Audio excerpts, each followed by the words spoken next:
మనిషినండి, పనికి వచ్చినండి. చెప్పండి. కూరగాయలు కొయ్యనీకి వచ్చినావా? కూరగాయలు కొయ్యనీకి వచ్చినండి నేను. ఏం కూర వస్తున్నావు? పాలకూర అండి.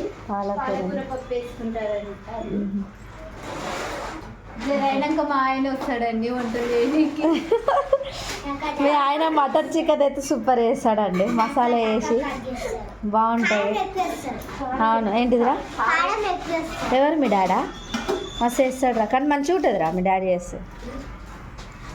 డెకరేషన్ అయితే అవుతుంది, అట్లా చెప్తున్నాడు. పిన్ని ఏం చేస్తున్నావు? ఉప్మా చేస్తున్నా. పెద్ద బాగానే అవుతుంది పిన్ని. శనగపప్పు కోసం అయితే దోలాడుతుంది, కానీ దొరుకుతలేదు. జీలకర్ర వాళ్ళు దొరకలే.